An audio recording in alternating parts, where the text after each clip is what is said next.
जय हिंद साथियों, अगर अभी तक आपने हमारे चैनल सोच से जंग को सब्सक्राइब नहीं किया है तो सब्सक्राइब जरूर करें और बेल आइकन दबाना ना भूलें ताकि हर लेटेस्ट धमाकेदार खबरों की अपडेट आप तक पहुंचाई जा सके।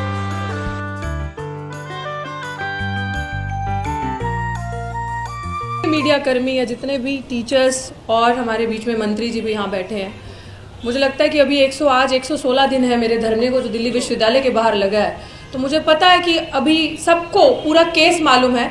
जैसे मयंक जी ने कहा, एडवोकेट मयंक जी ने भी कहा कि एक प्रिंसिपल जो चार्जशीटेड है उसे बचाया जा रहा है हर तरीके से। और मेरी कलीग, मेरी सीनियर माया जी ने भी बता दिया कि दिल्ली विश्वविद्यालय में किस तरीके से धांधली हो रही है, किस तरीके से चीज़ें हो रही है, क्या बोलना है, क्या करना है, क्या पढ़ाना है। इवन मेरे केस में और प्रोफेसर रतन लाल के केस में तो शायद ये ऐसी पर्सनालिटीज़ हैं जो दलित समाज से आते हैं। क्या पहनना है ये भी सर मुझे लगता है वही डिसाइड करेंगे क्या पहनना है। तो हर चीज़ खैर वो तो हमारा कोर्ट का मसला है, लेकिन मेरे केस की अगर बात करो आप तो अभी स्थिति ये है कि जब से मेरा धरना चल रहा है तब से 3 बारी मेरे जज साहब चेंज हो चुके हैं। और वो बहुत फेमस डायलॉग है ना, तारीख पे तारीख, तारीख पे तारीख, और वही मिलती है। और तारीख पे कल भी मेरी कोर्ट में हियरिंग थी और तारीख पे तारीख ही है। आज ये सिलसिला है कि जब आप बच्चों को आउट ऑफ द बॉक्स सोचना सिखाते हो, जब आप बच्चों को इस तरीके से पढ़ाते हो पूरी शिद्दत के साथ, आप हर एक चीज़ उनको सिखाते हो कि आपका विजन कैसा होना चाहिए, आपको क्या करना है और क्या विचारधारा है, तो आपको ये सज़ा मिलती है कि आपको निकालने के लिए पहले तो पूरा तंत्र किया जाएगा। लेकिन हम जैसे लोग जो सब कुछ सह रहे हैं यूनिवर्सिटी में रह के, और हमने अपने प्रोफेसर्स को देखा, क्योंकि हम इन लोगों से सीख के, आई थिंक मेरे मुंह में तो ज़ुबान और मुझे तो बोलना, पढ़ाना और पढ़ना भी मैंने प्रोफेसर रतन लाल को देख के ही किया है। और मैं आपको ये चीज़ इसलिए बता रही हूँ क्योंकि आज आप लोग यहाँ कवर कर रहे हो, आप लोगों के बच्चे कल उस यूनिवर्सिटी में आएंगे जिसमें हमारा ये हाल हुआ है। जब मुझे कपड़ों पे टिप्पणियाँ करनी, पहनावा कैसा है, पढ़ाने पे टिप्पणियाँ करनी, तुम बच्चों जैसी दिखती हो, तुम टीचर जैसी नहीं दिखती, इस चीज़ पे टिप्पणियाँ करनी। और मेरे बच्चों को जब स्टाफ रूम के बाहर एक दलित महिला टीचर प्रोफेसर अगर पढ़ा रही है तो स्टाफ रूम के बाहर अगर बच्चे आ रहे हैं तो पूछ रहे रितु मैडम कहाँ है, रितु मैडम कहाँ है। ये मैं आपको सत्य बता रही हूँ, ऐसा शायद किसी प्राइमरी स्कूल में भी नहीं होता होगा। तो one of the prestigious university में ये गंदगी होती है। तो जो टीचर्स हैं एक माइंडसेट की, एक क्लास की, और खासकर प्रिंसिपल, वो ये कोशिश करती हैं कि ये कल की आई लड़की और ये दलित समाज से लड़की और इसके मुंह में जुबान और बच्चों के बीच में इतनी पॉपुलैरिटी इस टीचर की, किस तरीके से इसके बच्चों को बताया जाए कि ये जो मैडम की तुम बहुत पॉपुलैरिटी समझ रहे हो, ये मैडम किस जाति से आती है, ये तुम्हें पता चलना चाहिए।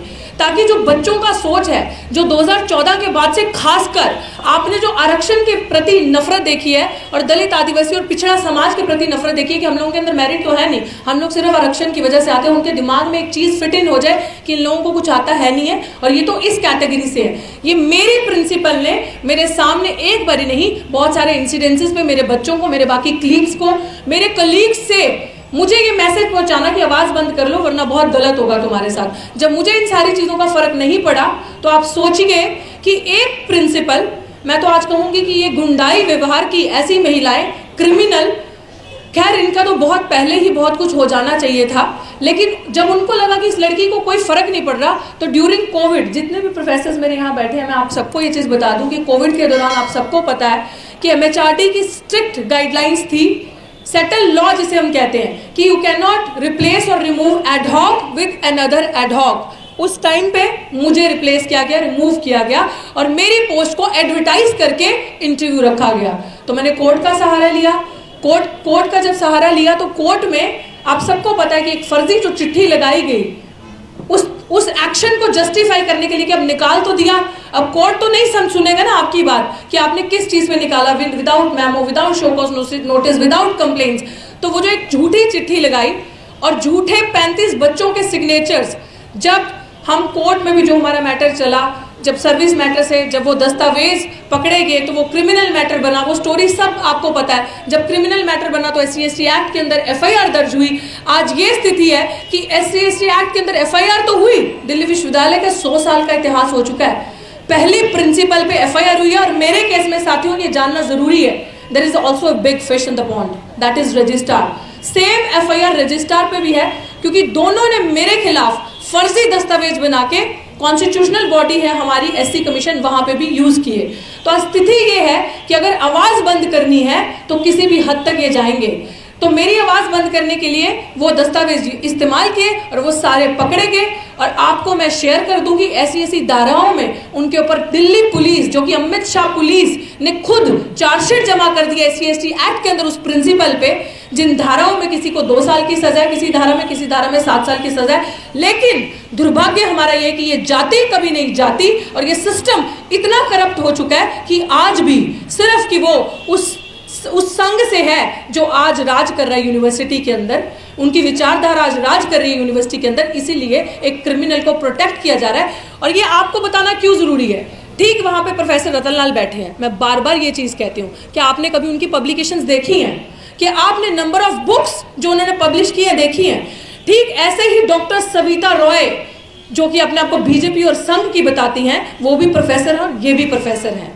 मेरे को धरने पे क्यों बैठना पड़ा साथियों, आज 116 दिन हो गए, बार बार बता रही हूं, सिर्फ इसलिए कि वो एक प्रोफेसर यूनिवर्सिटी के अंदर सविता रॉय और ये रतनलाल प्रोफेसर, जब इन पे एक फर्जी मुद्दे पे FIR की जाती है और वो पूरे षड्यंत्र के तहत फर्जी मुद्दे पे FIR की जाती है, और जब ये प्रमोशन के लिए जाते हैं और वही यूनिवर्सिटी वही कॉलेज इनको कहता है कि आपको प्रमोशन नहीं दिया जाएगा क्योंकि आपके ऊपर FIR है।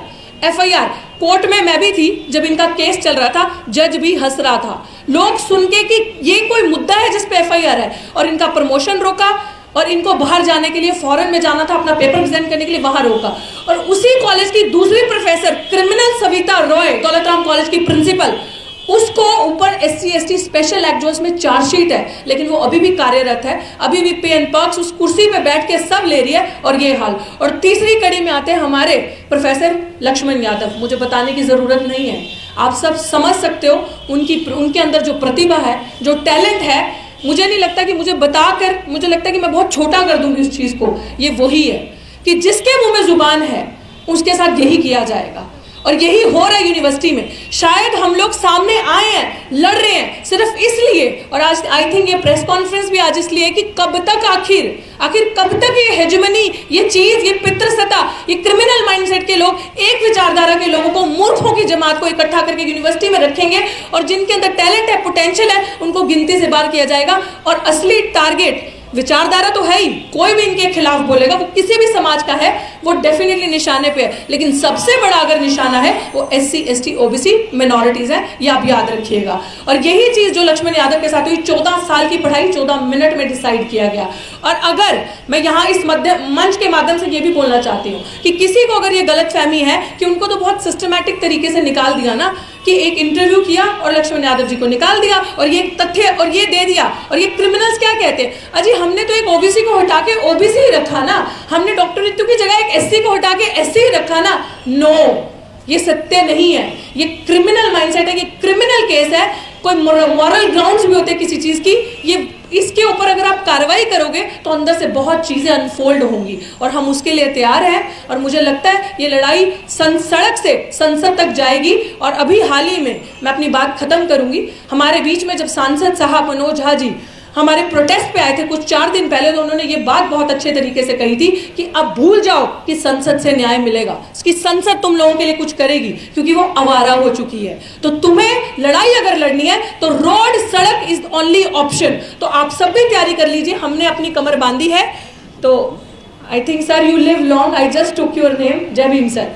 तो मुझे लगता है कि हमारी लड़ाई की बारी आ चुकी है, कि अब वो वक्त आ चुका है कि संसद अगर आ रहा है तो सड़कें सुनसान नहीं रहनी चाहिए। मेरे साथी लक्ष्मण से मैं कहूंगी, और प्रोफेसर रतनलाल सर भी बैठे हैं, मनोज झा जी हैं, सबको मैं कहूंगी कि हम तैयार हैं। 116 दिन से लड़ाई लड़ रही हूँ, ये 3 डिजिट्स है, ट्रिपल डिजिट, अगर ये 4 में भी बदल जाए तो भी 1 इंच भी पीछे नहीं हटूंगी। इसी तरीके से अपनी लड़ाई लड़ूंगी जब तक ये क्रिमिनल्स अपने सही घर नहीं पहुंच जाए, जो कि सलाखों के पीछे है। शुक्रिया। जय। शिक्षा व्यवस्था को 3 तरह से नष्ट किया जा सकता है। एक है कि आप पाठ्यक्रम और पाठ्यचर्या को पूरी तरह से नियंत्रित कर लें और उसको केंद्रीकृत कर लें। आमतौर पर दुनिया भर के जो श्रेष्ठ विश्वविद्यालय हैं उनका नियम यह है कि वहाँ पाठ्यचर्या और पाठ्यक्रम अलग अलग विश्वविद्यालय के अलग अलग विभाग के शिक्षक स्वयं बनाते हैं। लेकिन यदि वह एक जगह से भेजा जा रहा है तो इसका मतलब विश्वविद्यालयों की स्वायत्तता समाप्त हो जाएगी और शिक्षक की स्वायत्तता भी समाप्त हो जाएगी। तो पहली चीज तो हम यह देख रहे हैं जिससे विश्वविद्यालयों को काबू किया जा रहा है। दूसरी चीज है अध्यापक किस प्रकार आएंगे, शिक्षक किस प्रकार आएंगे, उसको नियंत्रित करना। और अभी हमारा चिंता का विषय जो आज खासकर हम लोग बैठे हुए हैं वह है, अलावा इसके कि यह जो एक मांग पत्र है, नंदिता जी ने बात की और बाकी सारे लोग इस पर बात करेंगे, लेकिन एक अध्यापक के रूप में मेरी चिंता यह है कि यदि विश्वविद्यालयों में अध्यापकों का चुनाव पारदर्शी तरीके से नहीं होगा और योग्यता के आधार पर नहीं होगा तो इसका खमियाजा आने वाली कई पीढ़ियां भुगतेंगी। कम से कम 30 साल 40 साल आज बहाल किए हुए अध्यापक रहने वाले हैं, वे अध्यापक अगले अध्यापकों की बहाली करेंगे तो आज जो उनकी अपनी गुणवत्ता है हम मान सकते हैं कि उससे कम गुणवत्ता वाले लोगों की बहाली वे करेंगे क्योंकि वे स्वयं असुरक्षित होंगे। इसके ब्यौरे बहुत दिए जा चुके हैं, किसी पर निजी टिप्पणी करने की आवश्यकता नहीं है। असल बात प्रक्रिया की है और वह प्रक्रियागत प्रश्न उठाए गए हैं। एक तो यह कि योग्यता का पैमाना क्या है, दूसरे यह कि चयन समितियों को चुनने का पैमाना क्या है, उसमें पारदर्शिता कहां है, तीसरे यह कि क्या इंटरव्यू में जो कुछ हो रहा है उसी पर 100% फैसला होगा, 100% फैसला होगा, यह मसला है। अगर इंटरव्यू पर आप 100% नंबर दे देंगे, 100 के 100 नंबर दे देंगे, तो इसका मतलब यह है कि अंदर जो 5 लोग बैठे हैं, 8 लोग बैठे हैं, वे 2 मिनट 3 मिनट में किसी के बारे में फैसला कर रहे हैं।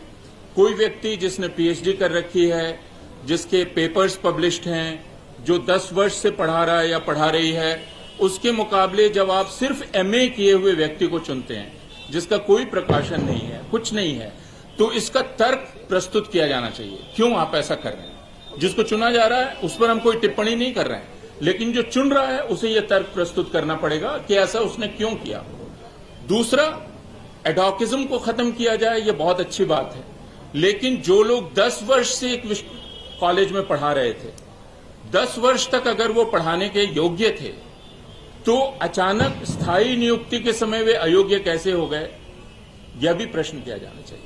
हमें जो चारों तरफ से खबरें मिल रही हैं, इंटरव्यू में जाने वालों के द्वारा, टीचर इंचार्जेस के द्वारा, कई हेड्स के माध्यम से जो खबरें मिल रही हैं, वे बहुत चिंताजनक हैं और वे दिल्ली विश्वविद्यालय, उसके पहले जवाहरलाल नेहरू विश्वविद्यालय और दूसरे केंद्रीय विश्वविद्यालयों की प्रतिष्ठा पर वो धब्बा लगाने वाली खबरें हैं। कायदे से विश्वविद्यालय प्रशासन को पारदर्शी तरीके से अपनी बात सामने रखनी चाहिए और हम यही कहने यहां आए कि शिक्षक की नियुक्ति दरअसल शिक्षक की भलाई के लिए नहीं की जाती है, शिक्षक की नियुक्ति छात्रों के लिए की जाती है। तो अभी यदि शिक्षक की नियुक्ति एक ऐसी प्रक्रिया से हो रही है जो दोषपूर्ण प्रक्रिया है, जो संदिग्ध प्रक्रिया है, इसका नतीजा छात्रों पर पड़ेगा। और यह आखिरी बात मैं कह रहा हूं, यह इसलिए महत्वपूर्ण है कि निजी विश्वविद्यालय और बाकी विश्वविद्यालय एक एक अध्यापक की नियुक्ति में खासी मेहनत करते हैं, बहुत वक्त लगाते हैं। हमारे यहां नियुक्ति 2 मिनट 3 मिनट के इंटरव्यू पर हो रही है। इसका मतलब पब्लिक यूनिवर्सिटीज जिसमें साधारण लोगों के बच्चे बच्चियां आते हैं, उन पब्लिक यूनिवर्सिटीज में अब पढ़ाई की गुणवत्ता का कोई प्रश्न ही नहीं है। तो ये पूरा का पूरा खमियाजा, ये पूरी जो कीमत है, यह कीमत इस समाज के जो सबसे हाशिए के लोग हैं उनके लड़के लड़कियों को अदा करनी है। यह समाज का मसला है, जनता का मसला है। किसी एक एडहॉक टीचर के निकाले जाने, उसकी आजीविका, उसके घर चलने, उसके यहाँ चूल्हा बुझ जाने का मामला नहीं है। इस तरह से ही इसको देखा जाना चाहिए और ये अच्छी बात है कि हमारे पास जनप्रतिनिधि बैठे हुए हैं, वो जनता के प्रतिनिधि हैं, वो सिर्फ इन एडहॉक टीचर्स के प्रतिनिधि नहीं हैं। तो उस दृष्टि से इस विषय पर विचार करना हम लोगों के लिए बहुत ही आवश्यक है। बहुत शुक्रिया।